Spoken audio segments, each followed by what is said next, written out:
Hola, ¿qué tal? Un saludito a mis alumnos y alumnos del Colegio México de Saltillo, el bachillerato preparatoria. Y bueno, como le hemos hecho en estas ocasiones, esta es la última herramienta de esta tercera unidad de introducción a la psicología, ¿verdad? Que es este video como herramienta final, digamos, de síntesis. Y de inmediato, entonces, inicio. Esta unidad se refiere a los procesos cognitivos. Y de los procesos cognitivos se dividen en dos partes: procesos cognitivos básicos y complejos. Los cognitivos básicos son la sensación, la percepción, la atención y la memoria. Los complejos, el aprendizaje y la inteligencia. Iniciamos de inmediato con esta pequeña introducción, ¿no? Los procesos cognitivos básicos o simples, ¿verdad? Son una capacidad o son capacidades que permiten desarrollar conocimientos, ¿verdad? Y a esto se le conoce como cognición, del verbo latino cognoscere, que significa conocer. Entonces se trata de la habilidad para asimilar y procesar datos, valorando y sintetizando la información a la que se accede a partir de la experiencia, la percepción u otras vías. Diríamos que es como la primera capita del conocimiento. Vamos a ver cuando toquemos el tema de la percepción en unos minutos más, que se requiere algo más, ¿verdad? Se requieren varias cosas, pero sería como el primer acceso a nuestra capacidad de conocimiento. Por eso decimos que los procesos cognitivos son procedimientos que están encargados de que el ser humano incorpore conocimientos a sí mismo, es decir, conozca más cosas, ¿verdad? Tienen que ver con el modo como se afecta o se relaciona con los conocimientos sensoriales de la persona, ¿verdad? Y bueno, con estos procesos y procedimientos podemos conocer y comprender el mundo. Simplemente esta es una introducción muy genérica. El primer proceso le llamamos sensación, ¿no? Y leo el texto que se tiene aquí, ¿verdad? Que es este intento de síntesis y con un breve comentario, si es el caso. El contacto con el ambiente se establece a través de los órganos de los sentidos. Solo aclaro que desde el momento de nuestra concepción, nosotros hemos estado siempre en un ambiente, en relación con un ambiente. En la primera instancia es el útero de nuestra madre y después del nacimiento todo lo que está a nuestro alrededor, del cual dependemos para vivir y cuando es el caso también protegernos. Por eso es que los procesos cognitivos son fundamentales. El primero es entonces, va a ser la sensación. ¿Y cómo la explicamos? Los fenómenos externos y el modo como proceden los fenómenos externos generan una cierta energía. La palabra energía en física se le define como fuerza de trabajo. Es un impulso que hace algo, ¿sí? Una fuerza de trabajo. Y esta fuerza de trabajo puede ser captada por nuestros sentidos, ¿sí? Por eso, la siguiente cosita es que estas energías físicas producen una cierta excitación en los órganos de los sentidos, es decir, reaccionan, ¿verdad? Y esta reacción o energía o este impacto se transmite al cerebro. Y ahí es donde se hace consciente. Y luego veremos un poquito más adelante con la percepción cuál es la función de nuestro cerebro y de nuestros aprendizajes en la percepción. Un estímulo es cualquier energía física, química, eléctrica del ambiente capaz de excitar un receptor, que son precisamente los sentidos. Y los sentidos son sistemas especializados en la adquisición de información. Esta introducción a la sensación vamos a concretizarla haciendo un breve señalamiento en relación a cada uno de los sentidos, ¿sí? Pero antes de hacer esto, tenemos que señalar que los sentidos también tienen límites, o sea, no captan todos los fenómenos o las energías que produce el ambiente. Por eso se habla de umbrales sensitivos. Para que exista la sensación, la energía que llega al receptor debe ser de suficiente intensidad para que el sentido lo pueda notar, ¿no? La intensidad mínima de energía que se necesita para producir una sensación total se denomina umbral absoluto o umbral mínimo, ¿sí? Menos de eso ya no se capta, el sentido no lo capta. La modificación mínima de la carga de energía necesaria para percibir la modificación, para ver que hubo una diferencia en el ambiente, se le denomina umbral diferencial. Lo digo con otras palabras, el umbral absoluto o umbral mínimo es el mínimo de energía necesaria para que se sienta, para que se capte. Si hay menos, ya no se capta. Ese es el umbral absoluto o umbral mínimo. El umbral diferencial es cuando yo ya tengo una sensación y noto que hay un cambio, por ejemplo, en la intensidad, y se le conoce como umbral diferencial. Por ejemplo, si estoy en una habitación donde hay 100 focos prendidos y se apaga uno, es posible que yo no lo note, son 100, ¿verdad? Quedan 99. Pero si se apagan 10, yo ya noto la diferencia. Si voy apagando de uno por uno y no noto la diferencia, ¿verdad? Voy haciendo experimento con uno, nada, con dos, con tres. Vamos a suponer que cuando ya apago 7 focos al mismo tiempo, noto la diferencia. Ese es el umbral diferencial. Y pasamos entonces ahora ya concretamente a las sensaciones, ¿sí? Entonces aquí tenemos un diseño del oído, ¿verdad? El sentido del oído o la audición, ¿no? Entonces, las sensaciones auditivas son provocadas por las vibraciones de los cuerpos sonoros en un medio plástico, es decir, aire, cuerpos sólidos, etcétera. Se supone que, por ejemplo, fuera de nuestra atmósfera, probablemente no escucharíamos, porque no existe el ambiente que haga ondas, que ondule, vamos a decir así.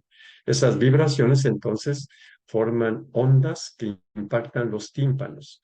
Es algo así como si el ambiente se ondulara, ¿verdad? Y toca el tímpano que tenemos aquí, lo hace vibrar, este hace vibrar los huesecillos que están aquí, impactan esta parte del oído interno y esto lo capta un nervio que lleva la información al cerebro, ¿sí?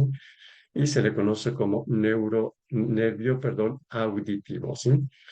El oído humano puede captar o sea, ondas sonoras que están entre 16 frecuencias o vibraciones por segundo y 20.000. Si se da un sonido que tenga, por ejemplo, 10 vibraciones por segundo, no lo escuchamos. Así sea un sonido muy fuerte, no lo capta, ¿sí? El cerebro. O si hay vibraciones de más de 20.000 vibraciones por segundo, tampoco lo capta. Los animales tienen más capacidad que nosotros para captar vibraciones, por ejemplo, hasta 50.000 o más, por ejemplo, los perros, y por lo tanto tienen una mayor capacidad para escuchar. Entonces tenemos que la sensación es el impacto en el oído, que llega al nervio. Si yo estoy dormido, pues no escucho sonidos a menos que sean muy fuertes y me despierten. Pero si no me despiertan, mi oído tiene la sensación, pero como el cerebro no la registra, entonces no tengo percepción. Un momentito más, vamos a ver la diferencia entre sensación y percepción. Otro ejemplo rapidísimo, la vista, ¿sí? Entonces hay también energía en nuestro universo que genera ondas luminosas, ¿sí? Que van a través de el espacio, ¿verdad? Y las puede captar el ojo humano, ¿sí? Pero no capta todas las ondas luminosas, ¿sí?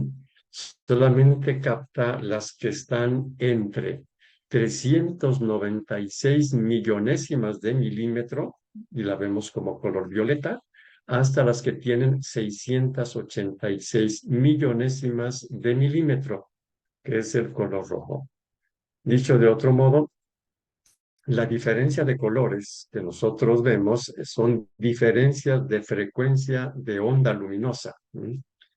Y entre estas dos frecuencias, entre las 396 millonésimas de milímetro y las 686 millonésimas de milímetro, tenemos la gama de todos los colores. Hay mucha más luz de la que nosotros captamos, solamente captamos ese, vamos a decir así, eh, esa longitudes de ondas. Cuando la frecuencia está por encima o por debajo de estos dos límites de frecuencia de onda luminosa, ¿sí? Entonces les llamamos de otro modo rayos infrarrojos y rayos ultravioleta. Del lado derecho tenemos que nosotros captamos solamente esta frecuencia luminosa y aquí tenemos todos los colores, ¿verdad? Pero, digamos, hacia arriba hay muchas longitudes de onda, ¿verdad? Que sirven para muchas cosas, ¿verdad? Por ejemplo, los rayos infrarrojos pueden ser útiles para ciertos tipos de terapia, ¿sí? O los ultravioleta, entre los que se encuentran, por ejemplo, los rayos X, ¿verdad? Sí, y otro tipo de luz. Entonces, digamos que regreso a la diapositiva, la sensación es el impacto que hace la luz en la retina de nuestro ojo, que es como una pantalla, ¿verdad? Y en el fondo de la retina llega un nervio, que es como una conducción que lleva la información al cerebro. Y lo mismo, si yo estoy dormido y me abren un ojo, pues claro que la luz se proyecta en la retina de mi ojo, es decir, el sentido de la vista es excitado, o sea, hay sensación, la siente el sentido, pero no hay percepción porque no interviene el cerebro. Y esto, entonces, como decía hace un momento, lo vamos a clarificar más adelante. El olfato, ¿verdad? En el ambiente también hay moléculas químicas, ¿sí?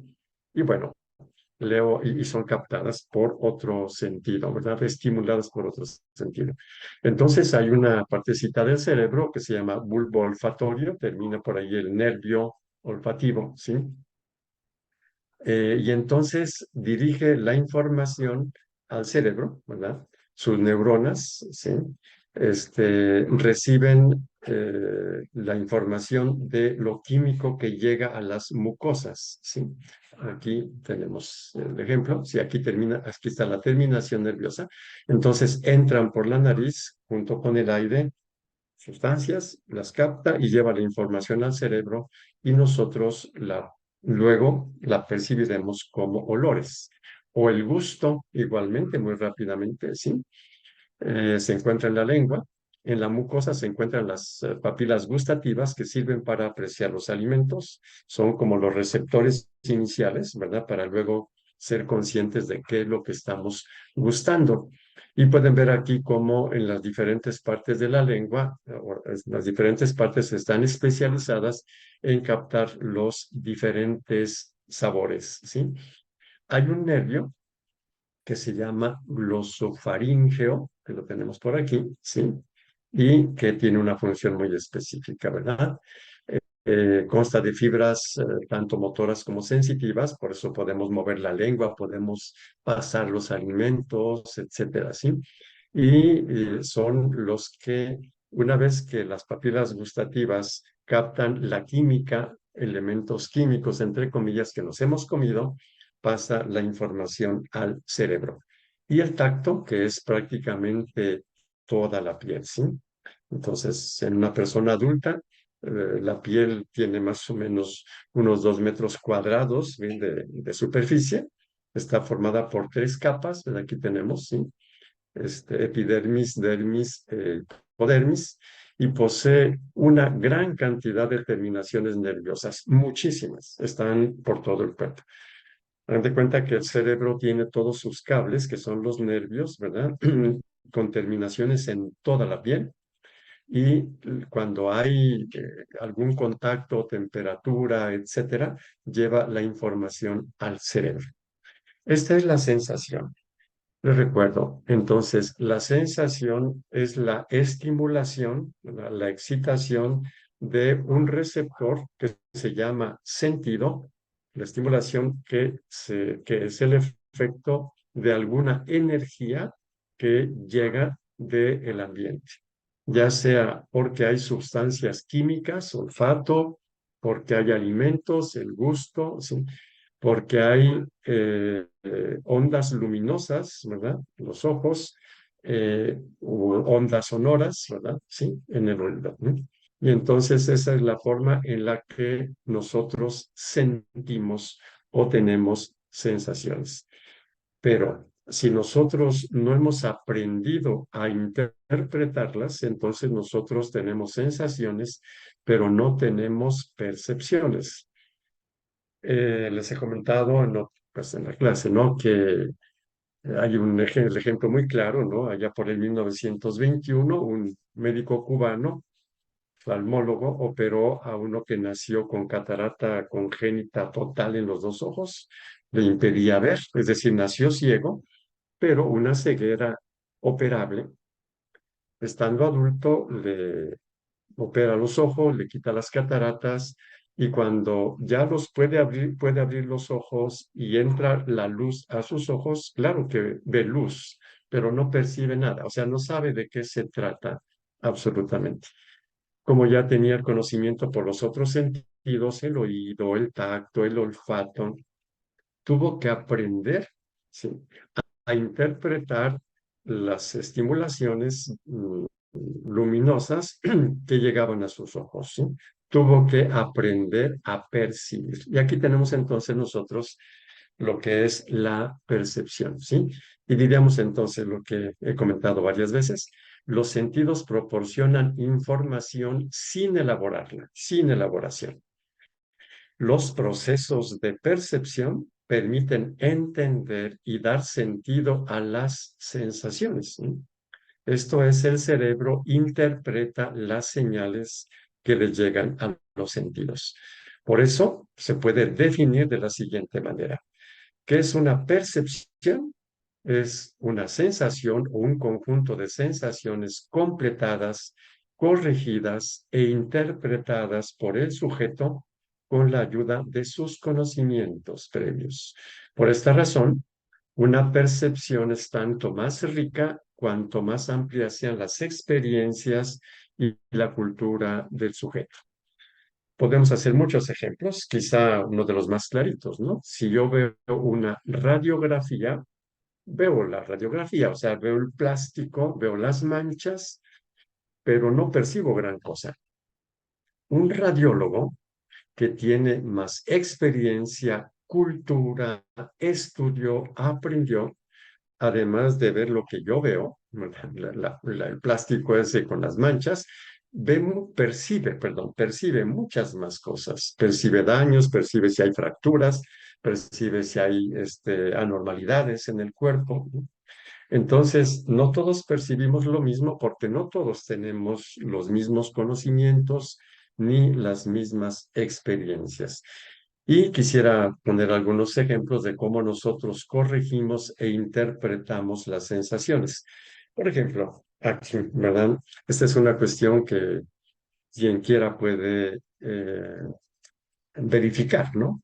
Por ejemplo, estas tres imágenes, estas tres sombras, son las tres exactamente del mismo tamaño. Si alguien quiere medirlas, se mide, ¿verdad?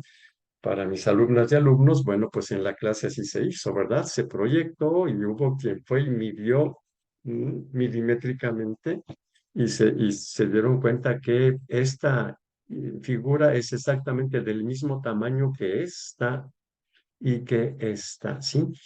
Pero nosotros aprendimos, porque las percepciones también tienen que ver con el aprendizaje cerebral, aprendimos que cuando algo se va haciendo más reducido, como son estas líneas, estamos teniendo una sensación de profundidad, estamos percibiendo profundidad. En esta imagen no hay ninguna profundidad, es una imagen plana, pero nuestro cerebro aprendió que que aquí es como un corredor o como, no sé, una galería, ¿no? Que va alejándose. Y nuestro cerebro interpreta que este que está aquí está más lejos que este. Y si está más lejos tendría que estar más chiquito, pero no, ¿verdad? Está del mismo tamaño, entonces lo vemos grandísimo. Lo mismo, el círculo central de esta figura y el círculo central de esta son exactamente del mismo tamaño. Lo único que se cambió fueron los círculos exteriores, ¿sí? Nada más. Igualmente también esto se puede medir. Estos son dos simples ejemplos de cómo nosotros no es que tenemos sensaciones proyectadas, en este caso en nuestros ojos, y percibimos correctamente. No necesariamente, ¿verdad?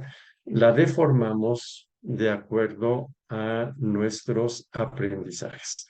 Igualmente estas, ¿verdad? No sé qué impresión les dio. Bueno, en el salón de clase les pregunté qué habían visto primero, si unas aves de color rosa o de color azul. La mayoría vio las de color rosa, pero hubo quienes las vio de color azul, ¿sí? Son aves iguales, ¿verdad? Si vemos aquí una ave de color azul, aquí está el pico, o una de color rosa, aquí está, y aquí está el pico, ¿verdad? Son igualitas, solamente que son de colores distintos. Y lo que sucede es que, bueno, son igualitas, pero nosotros tomamos como figura o las de color rosa o las de color azul. Y por lo tanto, las del otro color no las veíamos ya como aves, sino como el fondo, ¿verdad? Como la pared, no sé cómo decir, ¿sí? Lo mismo con esta imagen. Por eso es que si nosotros hacemos el experimento, como lo hemos hecho en el grupo, en la clase, nos damos cuenta de que no todos perciben lo mismo. Hay muchos más ejemplos, los hemos puesto por allá, pero ahora nos reducimos un poquito a los que estamos presentando. Aquí tenemos otra figura que del lado derecho, da la impresión de que es una espiral, ¿verdad? No es cierto, no es una espiral, no es como esta, sino son círculos concéntricos. Y se puede comprobar siguiendo cualquiera de las líneas. Si yo sigo esta línea, si fuese una espiral, tendría que llevarme hasta el centro. Si son círculos concéntricos, se va a quedar siempre aquí, de este lado, pegadito aquí, ¿verdad? Voy a hacer el experimento, ¿sí? Y volvemos otra vez aquí, ¿verdad? A esta línea que está aquí y puedo seguirle aquí cuantas vueltas quiera darle y aquí me quedo por el tiempo, ¿verdad? Es un círculo esto, no es una línea continua hacia el centro. O la siguiente, ¿verdad? Vamos a ver que va a quedar solamente una línea aquí, luego aquí se va a romper esta. Igual, aquí yo puedo seguir la línea, ¿sí? Y pues otra vez regresé al mismo punto y puedo seguir la línea y regreso al mismo punto y quien quiera hacer el experimento lo puede hacer. Hay muchas más experimentos que hacen ver cómo nosotros aprendimos o ciertas cosas y esos aprendizajes hacen que percibamos de una cierta manera. Pero como lo hemos hecho aquí, en esta figura y en la anterior, nosotros podemos verificar, comprobar si nuestras percepciones son correctas o no. Yo sigo viendo, como posiblemente todos y todas, aquí sigo viendo como una espiral, sí, sí, lo sigo viendo, pero usé otro recurso para comprobar si es o no es una espiral. Y esto es lo que se sugiere, ¿sí? Si nuestras percepciones dependen de nuestros aprendizajes y es posible que nuestras percepciones sean erróneas, ¿sí? También tenemos la posibilidad de usar otros métodos para comprobar si nuestras percepciones son erróneas o no. En este caso, el método fue seguir las líneas, ¿verdad? Y nosotros habrá otras formas. Entonces, aquí es también una sugerencia formativa.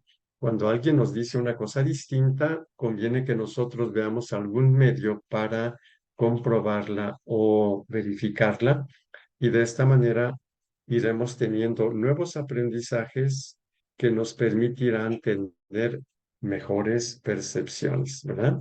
Y es aquí entonces lo que acabo de señalar. ¿Por qué percibimos en forma diferente? Y entonces simplemente leo lo que acabo de expresar. El significado de las sensaciones, que son las percepciones, depende no solo de los conocimientos previos, sino también de los intereses del sujeto. Los estímulos no se perciben de forma aislada, sino formando siempre situaciones complejas, ¿verdad? Aquí nosotros, si le quitáramos el fondo, veríamos que son círculos concéntricos, pero como no percibimos por partes, sino percibimos todo junto, entonces sucede lo que sucede, ¿verdad? Por eso es que percibir consiste en interpretar cuál es el significado global de cosas y situaciones. Cada estímulo se percibe de acuerdo a la situación de la que forma parte, ¿no? Los estímulos se entienden dentro de su contexto, ¿verdad? Y en ese sentido nosotros seleccionamos figura y fondo. Aquí si regreso a esta imagen, depende de cuál es la figura. Si la figura es lo negro, tenemos aquí como un hombre y una mujer. Y el fondo sería lo blanco. Pero si yo pongo como figura lo blanco, aquí percibo como un pez y acá quizá otro pez, ¿verdad? Y lo negro, pues es fondo, ¿sí? O sea, no percibo figuras humanas, percibo esto. O percibo esto. Yo soy libre, entre comillas, o tengo la posibilidad de, al tener algo enfrente de mí, fijar mi atención en algo, lo cual se convierte en figura y el resto en fondo. Después yo puedo cambiar de interés y fijarme en otra cosa y lo que era figura se convierte en fondo. Esta es una de las cosas por las cuales no siempre es fácil entenderlos. Ahora solamente hago, no sé, algunas aplicaciones para el futuro. Por ejemplo, la condición femenina y masculina es muy diferente. Por eso es que, aunque veamos lo mismo, no siempre se percibe de la misma forma. Y conviene que las percepciones de uno y las percepciones de la otra puedan enriquecerse recíprocamente. Pues ya vimos que nosotros podemos verificar nuestras sensaciones, tal como lo he señalado ante nuestras percepciones. Y tenemos entonces algunas leyes, ya señalé la de figura y fondo, y otras, ¿verdad? Que la psicología Gestalt nos ha enseñado, ¿verdad? Ha investigado, ¿sí? Entonces dice que en toda percepción nosotros elegimos una figura y lo demás el resto fondo. Nosotros tendemos a ver las figuras continuas, aunque no estén continuas, tendemos a agruparlas según estén más cerquita o menos, la proximidad tendemos a identificar lo que se parece, aunque no sea lo mismo, pero bueno, podemos, sí. Tendemos a cerrar figuras que están abiertas, ¿verdad? Y también lo mismo, ¿verdad? A completar. Algunas de estas leyes pues, son casi las mismas, ¿verdad? O se complementan unas a otras. Y aquí tenemos algunas figuras, ¿no? Están muy chiquitas, pues, pero en fin. Por ejemplo, esta figura de aquí puede darnos la impresión de que son dos triángulos, ¿verdad? Uno así y el otro al revés, ¿sí? En realidad no hay líneas continuas, o sea, aquí hay un pequeño ángulo, aquí otro ángulo, pero no hay nada. Sin embargo, nosotros tendemos a hacerlo así. O, por ejemplo, aquí nosotros tendemos a ver dos líneas, bueno, ver estos círculos en línea, ¿sí? En realidad todos están en la misma distancia, pero el color semejante, la ley de la similitud, hace que yo vea como líneas, ¿verdad? Aquí como un árbol, o sea, completamos lo que está, son líneas separadas, o sea, ¿no? ¿Sí? O por ejemplo, esta que parece una sonrisa, cuando en realidad una sonrisa es muchísimo más compleja. En esta figura no hay nariz, no hay cachetes, no hay cejas, no hay... Sí, y además la cosa está cuadrada, o sea, ni siquiera la cabeza es cuadrada, y ni siquiera hay líneas continuas, son puros puntos de diferente tipo, ¿sí? Pero nosotros como que vemos una sonrisa, ¿verdad? Completamos, cerramos figuras, vemos continuidad y cosas por el estilo. Entonces, aquí lo importante es entender que la sensación es simplemente el impacto a los sentidos y la percepción es el significado que nosotros le damos a aquello que impactó el sentido y esa interpretación o significado depende mucho de nuestra historia personal y también de nuestro interés de aprender y de comprobar. Por eso hay personas que perciben con mucha mayor exactitud y personas que no.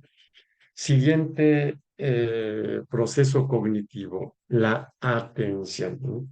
La atención puede definirse como la dirección de la percepción hacia objetos seleccionados. Como el ser humano no puede abarcar la multitud de estímulos que recibe a cada momento, la atención es como un reflector o como una lámpara que ilumina solo aquello a lo que está dirigida. Imaginemos cuántos estímulos nosotros estamos recibiendo al mismo tiempo. Ya vimos ojos, ya vimos los sentidos, ¿no? Ya vimos la multitud de terminaciones nerviosas de toda la piel. O sea, nosotros estamos sintiendo con toda la piel, aparte al mismo tiempo vibraciones sonoras, ondas luminosas, sustancias químicas, o sea, estamos recibiendo información por todos lados y nuestro cerebro no puede darse cuenta de todas estas sensaciones. Tiene límites. Y por eso es que para darse cuenta de las cosas debe seleccionar, ¿sí? Un número de información que pueda manejar. Y a esto se le llama atención, ¿no? Por eso, continuando con el texto, atender es elegir aquello que se quiere percibir, ¿no? Y es aquí donde entra, por ejemplo, una de las leyes Gestalt, ¿no? Que es la de figura y fondo, que ya dijimos ampliamente hace unos minutos, ¿sí? Y la atención además puede ser externa o interna, ¿sí? Activa o pasiva. Equivale a decir que yo puedo poner atención hacia algo que está sucediendo fuera de mí o algo que está pasando dentro de mí, mi cansancio o dolor de estómago o dolor de cabeza o lo que sea, ¿sí? Y puede ser voluntaria e involuntaria. Si hay un tronido muy fuerte, yo pongo atención, digamos, sin haber hecho ningún acto de voluntad, ¿sí? Pero también yo puedo decidir, a ver, yo quiero aprender cosas, quiero ser una persona útil, ¿verdad? No inútil, entonces voy a buscar y entonces ahí yo dirijo voluntariamente mi atención, ¿sí? La atención está condicionada por, entonces, factores personales, sobre todo los intereses, o también por estímulos. Si el estímulo es muy intenso, si el estímulo es muy cambiante, como esos anuncios que en la noche son luminosos y que tienen muchas luces cambiantes y todo el asunto, tienden a llamar la atención, o un estímulo repetido, ¿sí? O estímulos muy contrastantes, ¿sí? Estos serían factores que estimulan nuestra atención. Antes de pasar la memoria, quisiera regresar a esto. Aquello que a lo que nosotros no ponemos atención, nunca sabremos que existe. No nos vamos a dar cuenta. Por eso es por lo que si una persona no se interesa por poner atención a cosas importantes de su vida, como puede ser la salud, como pueden ser las relaciones con los demás, etcétera, eso no lo va a captar, eso no se va a dar cuenta de que se está perjudicando, por ejemplo, hasta que llega una situación sumamente penosa, como puede ser una enfermedad, como puede ser una ruptura dolorosa, ¿sí? Entonces, aquí la importancia de la atención es el hecho de que nosotros voluntariamente podamos decidir poner atención a aquello que es importante en la vida. Otro proceso, ¿verdad? Básico, psicológico, es la memoria. ¿Cómo definimos la memoria? Como la capacidad de conservar experiencias pasadas y actualizarlas en un momento dado. Otra definición de memoria es la función psíquica que consiste en la reproducción de estados de conciencia pasados que el sujeto reconoce como pasados y como suyos, ¿sí? No sé, yo puedo recordar no solamente cosas que leí, como pudiera ser para un examen, ¿verdad?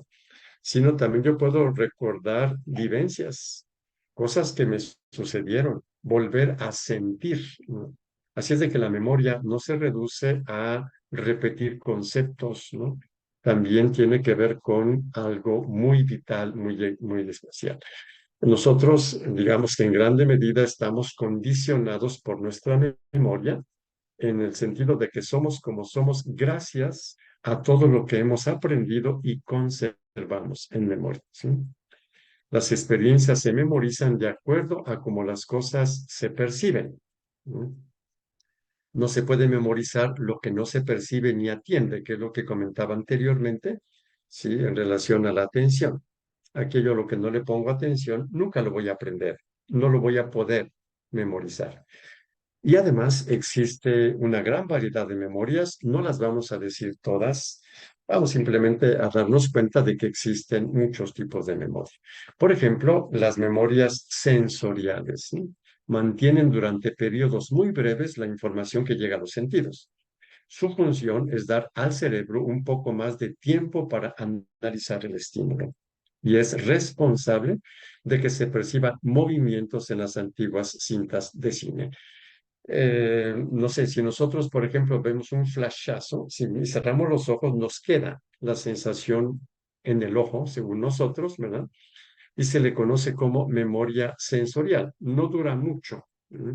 Pero dura lo suficiente para que el cerebro pueda reconocerlo.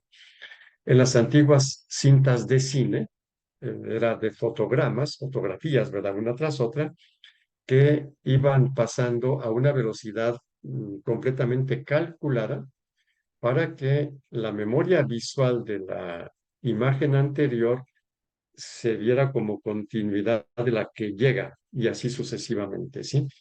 Y por eso es que las cintas de cine era simplemente la sucesión de imágenes estáticas, no se movían las imágenes, pero gracias a esta memoria sensorial nosotros percibíamos movimiento.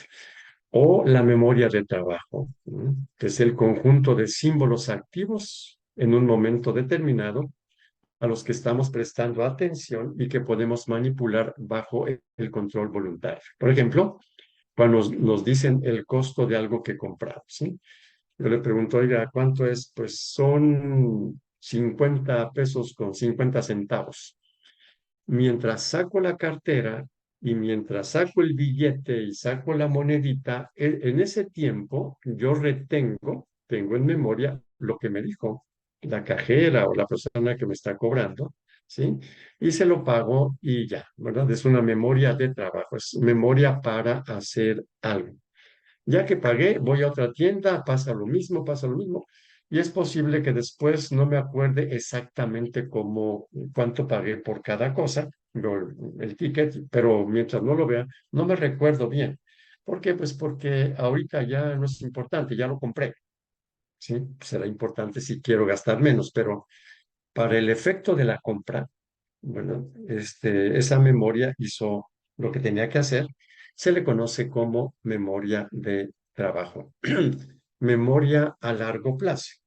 Es el conjunto de conocimientos de los que disponemos de forma relativamente permanente. Consta de una gran variedad de conocimientos diferentes. Podría decir, consta de muchas memorias, ¿eh? Conocimientos marcados con fecha y lugar, ¿verdad? Que se le llama también conocimiento episódico o memoria episódica, es otro tipo de memoria. Conocimientos generales que no sabemos dónde ni cómo los aprendimos, por ejemplo, a hablar o a caminar, por ejemplo, sí. Y muchas cosas que aprendimos sin darnos cuenta, incluso antes de los 2, 3 años, y por lo tanto no lo recordamos, ¿verdad? Pero es memoria, sí, también memoria semántica, como la memoria semántica, por ejemplo, en el lenguaje, ¿sí? Sabemos qué significan las palabras, ¿sí? El conocimiento de cómo se hacen las cosas, ¿verdad? Que se aprende con la práctica, ¿sí? Sin necesidad de aprender palabras. Un ejemplo muy sencillo es aprender a andar en bicicleta. Si un niño de 6 años aprendió porque le estuvieron práctica y práctica y en cierto punto aprende, ya lo sabe hacer, ¿sí? Pues no lo puede explicar cómo le hace, pero lo hace, ¿sí? Y ese aprendizaje no se le olvida. Vuelve a tomar la bicicleta, ¿sí? Está en su memoria y se le llama memoria procedimental, ¿sí? Entonces, cuando hablamos de memoria a largo plazo, estamos hablando también de otros tipos de memoria, ¿sí? Aquí mencionamos concretamente memoria episódica, memoria semántica, memoria procedimental, ¿sí? Son otros tantos tipos de memoria. Memoria de corto plazo, por ejemplo, es el sistema de memoria que retiene la información hasta un minuto después de haberla captado. Se utiliza para procesar, manipular, etcétera. Ustedes pueden notar que al hablar de memoria de corto plazo, estamos hablando casi de lo mismo de la memoria de trabajo. Ahorita no importa tener en cuenta estos detalles, solo si se trata de un estudio muy especializado, ¿sí, verdad? Pero simplemente aquí lo que interesa es comprender que tenemos diferentes tipos de memoria y que es algo muy importante porque si no tuviésemos memoria, no aprenderíamos absolutamente nada. Y la memoria tiene ciertas fases, ¿sí? Muy sencillas aquí. Hablamos de tres fases o tres etapas, ¿sí? La primera se le llama codificación. Es el proceso de clasificación de la información. Esto es registrar algo siguiendo un código aprendido. Por ejemplo, la combinación de letras que forman una palabra, ¿sí? Esa es una codificación, se agrupó en un código, ¿sí? O, por ejemplo, las reglas de sintaxis de un idioma, ¿sí? Es otra manera de codificar, sería como de ordenar y de clasificar los datos, ¿verdad? Codificamos letras, luego palabras, frases, y así almacenamos la información, ¿no? En clase hicimos un ejemplo con los idiomas, ¿no? Entonces, nosotros, si escuchamos una frase en nuestra lengua castellana o español, una frase la repetimos facilísimamente, porque tenemos los códigos, las clasificaciones, el orden del idioma aprendido. Pero si escuchamos una frase en francés, por ejemplo, ya la cosa se aclara muchísimo, como lo pudimos comprobar en ciertos ejercicios, ¿verdad? Porque no tenemos la codificación. ¿Cómo se codifica esta memoria? Con la práctica, práctica y práctica. En modo tal que, por ejemplo, una persona que se pone a estudiar francés en modo sistemático y ya va en etapas avanzadas del aprendizaje del francés, las frases que se le dicen las puede repetir casi igual que en español, o sea, en cuanto a la memorización, porque ya las ha codificado. Si nosotros no codificamos, o sea, si no ordenamos y clasificamos los datos, es muy difícil que los almacenemos, que los pongamos en almacén, ¿verdad? De la memoria, ¿no? Por eso la segunda etapa es almacenamiento. Repito, el almacenamiento presupone que hubo codificación. Almacenar consiste en reunir, guardar y registrar algo, ¿no? Con la finalidad de que permanezca ahí y luego la tercera etapa, la recuperación, en modo tal que lo podamos recuperar, ¿sí? Extraer del almacén la información. Dicho de modo muy sencillo, es muy difícil que yo memorice algo desordenado. La primera condición para que yo pueda memorizar es que tenga un orden, ¿no? Y entonces ya lo puedo permanecer ahí. Si lo repito muchas veces, mucho mejor, me queda muy cimentado y lo puedo extraer cuando lo desee. Otro procedimiento un poquito ya complejo, aquí es de los complejos eh, procedimientos cognitivos, ¿sí? Y es el aprendizaje. ¿Cómo se define el aprendizaje? Como un proceso mediante el cual un sujeto adquiere destrezas o habilidades prácticas, incorpora contenidos informativos o adopta nuevas estrategias de conocimiento y de acción. El aprendizaje se define como cualquier cambio relativamente permanente en la conducta o en el que el potencial de la conducta se ha producido por la experiencia. A ver, aquí queda claro, espero, que el aprendizaje no se reduce a aprender cosas, a ir repitiendo una lectura. ¿Sí? El aprendizaje es una nueva conducta o un cambio de conducta. ¿Sí? Entonces, si yo, por ejemplo, quiero aprender a tocar piano, entonces yo no puedo hacerlo solo memorizando no sé qué cosas, cómo se toca el piano. Debo adquirir una nueva capacidad, ¿no? Permanente. ¿No?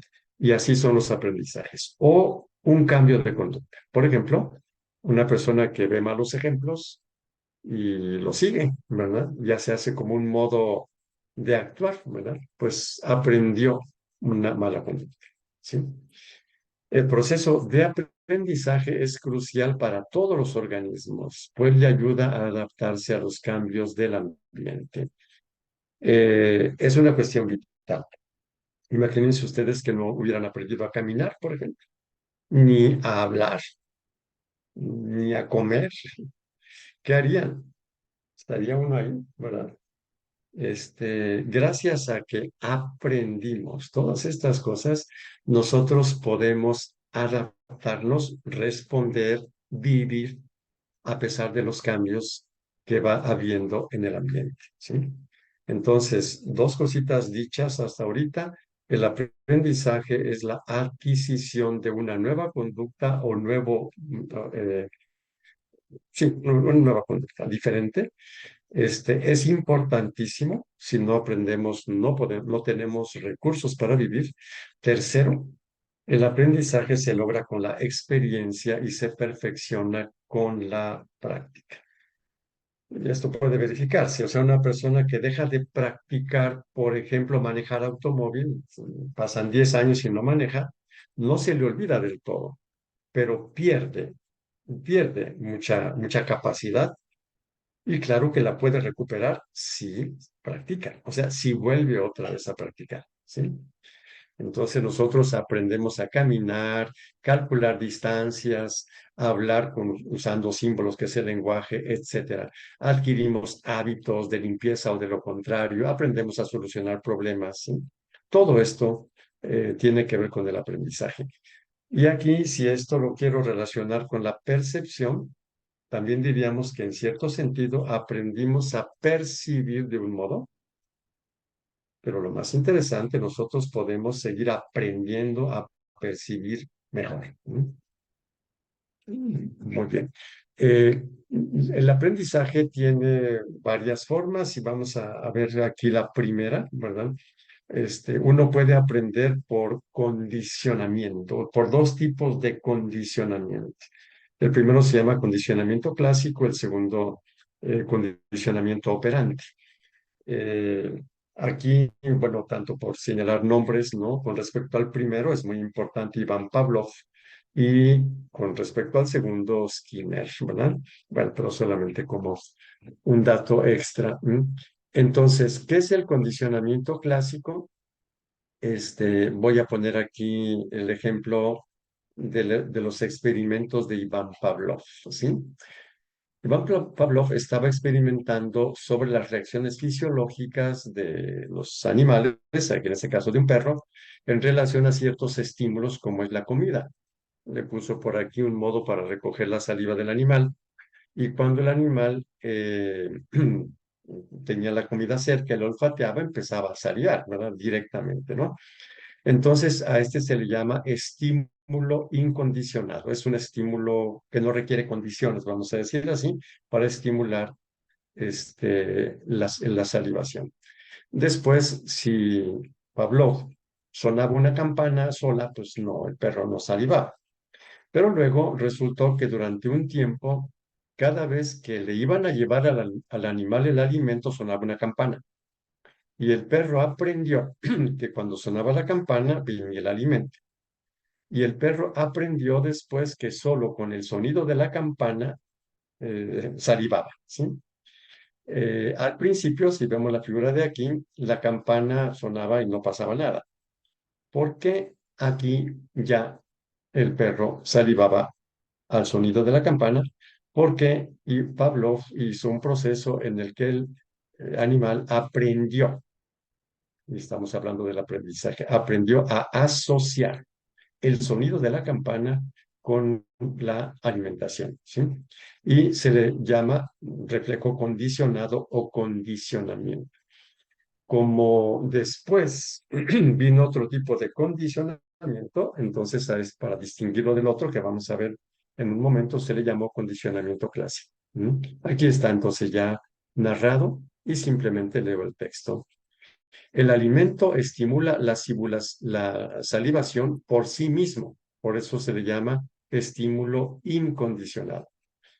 Cuando un estímulo que es neutro, como el sonido de la campana, se asocia al alimento, se produce el mismo efecto que el alimento y se le llama estímulo condicionado. ¿Sí? Y como decía, se le llama condicionamiento clásico. Eh, es un aprendizaje, ¿verdad? Mediante el cual el organismo aprende a responder ante un estímulo que antes no respondía y lo hace por asociación. Esto entonces ya lo he comentado y paso entonces a la siguiente diapositiva. Hay otro tipo de aprendizaje u otro procedimiento de aprendizaje que se llama condicionamiento operante. Aquí tenemos la caja de Skinner, ¿verdad? El experimento de Skinner, en una ratita que estaba en una jaula, en la caja, en el cual el piso de la caja era metálico y se podían hacer descargas eléctricas. Y por otro lado acá un botoncito que si la rata oprimía salía alimento. Entonces la rata al principio no lo sabía, no sabía qué, ¿verdad? Y entonces picaba donde fuera, y bueno, picó en un lado y pues, le dieron toques, ¿verdad? El piso, y entonces, digamos que era como un castigo, y dejó de hacerlo. Y otra, y entonces que venía alimento y aprendió a hacer eso, ¿sí? Fue un aprendizaje o condicionamiento llamado operante, ¿sí? Equivale a decir que cuando nosotros hacemos algo y el resultado es muy positivo, tendemos a repetirlo, aprendemos. ¿Sí? O cuando hacemos algo y nos resulta algo negativo, una especie de castigo, tendemos a no hacerlo. Entonces, podríamos decir que este tipo de aprendizaje depende de las consecuencias, ¿no? Que nosotros experimentamos, ¿no? A un cierto punto. Entonces, ¿qué es el condicionamiento operante? Un proceso de aprendizaje mediante el cual asociamos determinadas conductas con las consecuencias que le siguen. En los seres humanos, incluso los pensamientos, no en los animales, ¿verdad? Es más probable que un comportamiento se vuelva a repetir si le siguen consecuencias positivas, le llama reforzamiento de la conducta, reforzamiento positivo, y es más improbable que se repita si le siguen consecuencias negativas, ¿sí? Que es el castigo, vamos a decir así, ¿sí? Un refuerzo o un castigo son eventos que aumentan o disminuyen la probabilidad de que una determinada conducta se dé. Entonces tenemos ya dos formas en las que se da el aprendizaje. Pero los seres humanos tenemos otras instancias. Para esto quisiera regresar aquí. Como ven ustedes, este tipo de condicionamientos lo tenemos los seres humanos, pero también lo tienen los animales. Y decía hace ratito, al referirme a este paréntesis, que solo en los seres humanos se da esto. ¿Por qué? Pues porque la ratita le falta cerebro comparado con el ser humano. Como rata no le falta nada, es una rata. Pero si comparamos el cerebro de una rata con el cerebro humano, nos damos cuenta de que el cerebro humano tiene una superficie mucho más rica y sobre todo un agrandamiento hacia la frente, ¿sí? El lóbulo frontal. Por lo tanto, estos experimentos son muy útiles, pero no nos dicen todo sobre el aprendizaje humano. En cambio, lo que sigue, sí. Y se le conoce como aprendizaje cognitivo perceptual. Se trata de un aprendizaje que abarca una variedad de operaciones mentales como sensación, percepción, memoria, pensamiento, etcétera, donde se procesa una gran cantidad de información que usamos para organizar nuestro comportamiento. Esto no lo puede hacer una ratita y ninguna otra especie animal, más que el ser humano. Nosotros tenemos muchas experiencias y luego las elaboramos, ¿sí? con instancias cerebrales superiores, ¿sí? En este tipo de aprendizaje, la atención selecciona aquella información que es significativa, o es importante o interesante para el sujeto, razón por la cual gran cantidad de información se pierde. Ya hablamos de la atención, ya hablamos de lo importante que es la atención voluntaria, ¿sí? Precisamente por esto, ¿verdad? Los seres humanos, no somos ratitas, y conviene que aprendamos cosas de humanos, pero no las vamos a aprender si no le ponemos atención, porque si no le ponemos atención quedan completamente fuera de nuestro conocimiento y de nuestro aprendizaje, ¿no? La selección de información impide la sobrecarga de información, ¿no? Ya comentamos ya. Y bueno, estos dos párrafos ahorita son relativos para nosotros.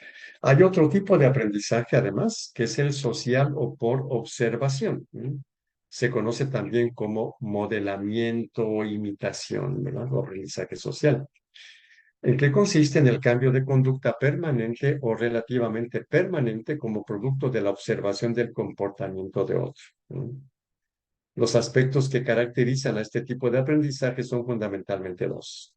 La identificación del sujeto que aprende con el que está siendo modelado o el modelo y las recompensas que recibe como consecuencia de su conducta. Eh, bueno, voy a leer lo último y hago un comentario breve al respecto. El aprendizaje por observación va más allá de la simple imitación o remedo, o sea, no es un simple imitar. ¿Mm? Pues quien aprende deduce ideas generales que le permiten ir más allá de lo que ven y oyen. Imitan mucho, pero van un poquito más allá. Razón por la cual se sabe que es más complejo que el condicionamiento clásico y el condicionamiento operante. Por ejemplo, alguien que vio una persona prepotente y en el momento en el que ve que es bien prepotente, ve cómo logró algo, a lo mejor aprende ese tipo de conducta por imitación porque ve que le fue bien en ese momento. Está un poquito relacionado, sí, con el condicionamiento operante, ¿verdad? Pero tiene más cosas, ¿no? Entonces es algo así como decir, yo así voy a obtener las cosas. A lo mejor esa persona vio ese comportamiento, vio que fue muy eficaz, lo imita, sin saber cómo terminó esa persona. Las personas prepotentes, etcétera, pues a mediano o largo plazo la pagan, ¿verdad? Pero bueno, en ese momento no, pero lo aprende por observación, ¿verdad? O cuando le funciona un tipo de conducta, ¿no? Y aquí es donde tenemos personas, por ejemplo, prepotentes o demasiado sumisas o muy manipuladoras, por ejemplo, ¿no? En muchas ocasiones vieron algún ejemplo, pensaron que les había funcionado muy bien, ¿sí? Y se da este tipo de aprendizaje que luego modelan, enriquecen un poquito con otras instancias que tienen como personas individuales, ¿sí? Otros aprendizajes, la moda y los hábitos, ¿sí? Entonces, con respecto a la moda, a través de los medios de comunicación se convence la gente para comportarse o comprar cosas a conveniencia de la mercadotecnia. De esta forma, mucha gente, si no compra, se siente inadecuada, ¿sí? Y por eso adopta los mensajes de la moda, ¿sí? Aprende eso, ¿sí? Solo por sentirse inadecuada. Entonces es un intento de integración social, vamos a decir así. Otro son los hábitos. Son tipos de respuesta más o menos complejas adquiridas que se producen frecuentemente de forma automatizada. ¿No? Se adquieren en grande medida por el medio cultural, ¿no? Y pueden ser saludables o dañinos. Cuando una persona viaja al extranjero, muchas cosas le parecen raras e incómodas porque sus hábitos no concuerdan, ¿no? Y bueno, rápidamente, otro aprendizaje son las supersticiones. Skinner, del cual he mencionado anteriormente, de alguna manera ha comprobado, da datos confiables de que las supersticiones se aprenden, se condicionan, ¿sí? Como el condicionamiento operante. ¿Sí? ¿Qué es una superstición? Es una creencia o práctica irracional asociada a eventos o a reglas de tipo mágico, místico, sobrenatural, y que ordinariamente está vinculada con el ocultismo. El ocultismo o ciencias ocultas son esas cosas que dicen algunos medio misteriosas que solamente se dice que uno puede aprender si es iniciado, y como si manejara fuerzas especiales, ¿verdad? No hay ninguna prueba de ello, no se considera nada verificado ni científico, ¿verdad? Entonces, una superstición es una creencia contraria a la razón que atribuye una explicación mágica a la generación de ciertos fenómenos y procesos, y sus relaciones no tienen nada que ver con una prueba científica, ¿verdad? Y por eso mucha gente habla de buena suerte y mala suerte, un poquito dentro de lo que es el pensamiento supersticioso. La conducta supersticiosa se aprende y aparece de forma accidental debido a los elementos reforzadores, que ya son los condicionamientos que vimos anteriormente, ¿verdad? Y que son cosas que están fuera del alcance del sujeto, pero el sujeto cree que las maneja con ciertas magias por ahí, ¿sí? Y pues uno de los requisitos principales para aprender supersticiones es que la cosa suene agradable o promisoria, que promete algo, ¿verdad? O que alivie la ansiedad sin hacer el esfuerzo necesario, ¿no? Por ejemplo, si yo no me esfuerzo porque este día las cosas salgan bien, tengo que pensar, mejor escucho un horóscopo o alguien que me dice es que este día para ti va a ser así y así, y así, pues me resulta más cómodo, ¿no? Escuchar eso y decir, sí, más que ponerme, si no, un momento, este es un reto mío que yo debo entender, ¿verdad? Con los pies en la tierra, etcétera. O, por ejemplo, miedos, ¿no? Nos han sembrado miedos y, bueno, tú resuelves este miedo haciendo esto y haciendo lo otro y así tú evitas que suceda algo, ¿no? El miedo a la oscuridad, por ejemplo, tiene un poquito que ver con esto, ¿sí? Cuando apagamos la luz, ¿qué hay de diferente? Pues nada, solamente que no hay luz. Pero curiosamente, algunas personas consideran que si dejan la luz prendida, ya no aparecen espantos o no sé qué cosa, y si la apagan, sí aparecen, como si la luz cambiara un poquito el asunto, ¿verdad? Entonces, las supersticiones son creencias que de alguna manera alivian la ansiedad, ¿verdad? Porque según eso nosotros evitamos peligros que en realidad, si usamos la razón, sabemos que no existen o que nos prometen algo de una manera fácil o sencilla. Finalmente, la inteligencia. Sí, había puesto pues otros ejercicios, pero aquí y solamente lo pongo aquí para que quienes estuvieron en la clase lo recuerden, ¿verdad? O quien lo quiera ver, pues detiene el video y lo ve. ¿Qué es la inteligencia? Es la capacidad de entender, asimilar, elaborar información y utilizarla para resolver problemas. Parece estar ligada a funciones mentales como percepción y memoria. Si una persona no tiene memoria o no percibe lo que está enfrente porque no pone atención, claro que eso no lo puede entender. En forma simple se puede decir que consiste en la capacidad para resolver problemas o para lograr objetivos. Si se presenta una situación y busca la solución y el primero que la encuentra, mira qué inteligente. O se propone realizar algo y lo logra, ¿sí? Es entonces inteligente. Está formada por un conjunto de variables como la atención, la capacidad de observación, la memoria, el aprendizaje, las habilidades sociales, ¿no? Y permite enfrentarse diariamente al mundo, ¿no? Eso es lo principal de lo que entendemos por inteligencia.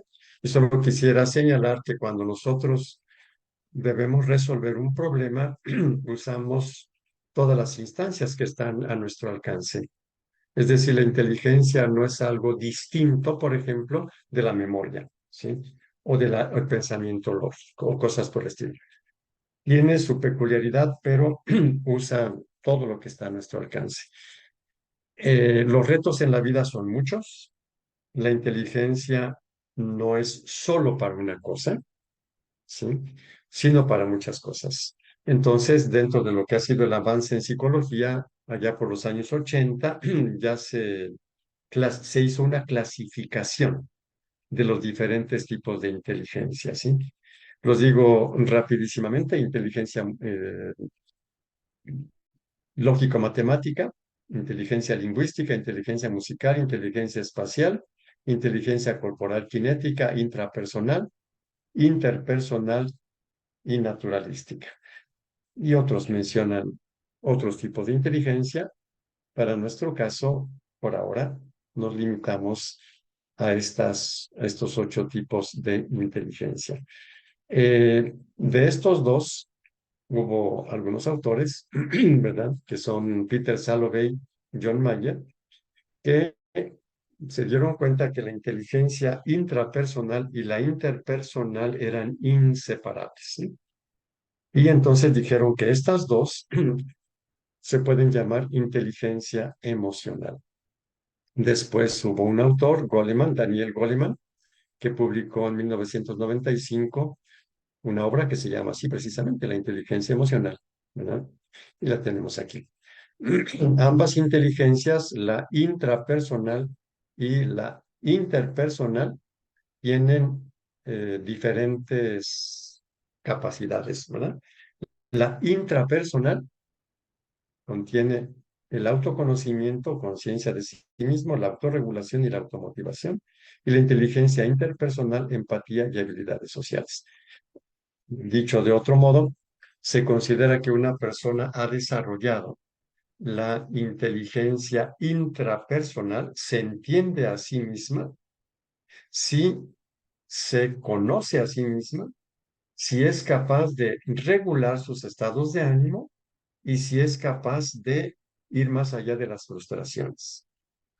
Y que tiene inteligencia interpersonal, se ha desarrollado la empatía y otras habilidades sociales, ¿sí? Muy rápidamente, bueno, aquí tenemos el esquema.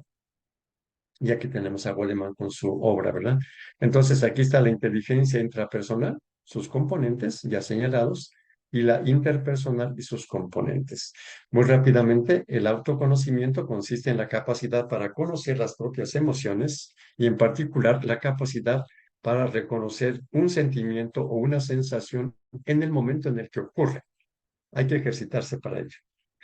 La incapacidad para advertir nuestros auténticos sentimientos nos deja a merced de ellos, ¿sí?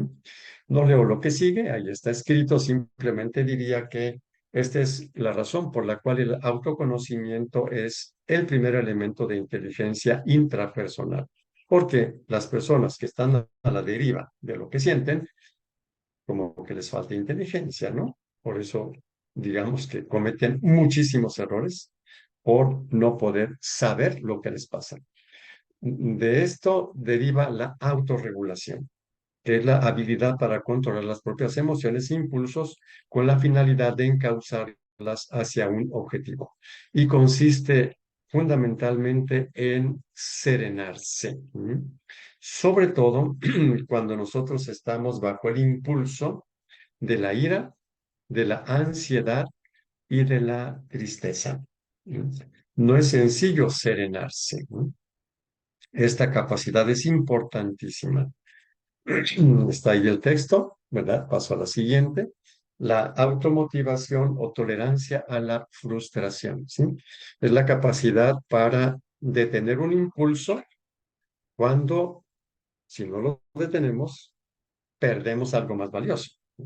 Entonces, me detengo, o sea, tolero, aguanto la frustración porque la gratificación es mayor si la aguanto.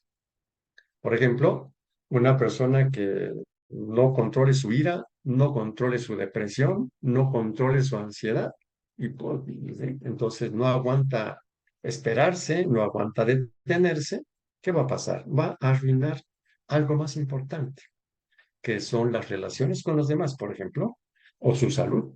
¿Sí? Entonces, la automotivación, tolerancia a la frustración, es que yo aguante determinadas frustraciones cuando está de por medio algo más valioso. ¿Sí? Y bueno, ahí está el texto. Pasamos a los componentes de la inteligencia interpersonal, que es la empatía. Igualmente aquí está el texto, no lo leo, simplemente quisiera señalar que se trata de poder captar cómo se siente otra persona, si poniéndose en su lugar, en los sentimientos, también en sus problemas, poder entender su problemática de ese momento y sus motivaciones, o sea, por qué hace lo que hace, qué lo mueve. Y las habilidades sociales, ¿verdad? Consiste en el talento para manejar correctamente las relaciones con los demás e incluye la capacidad de persuasión. Y quienes poseen estas habilidades son excelentes negociadores y líderes, creando sinergias grupales.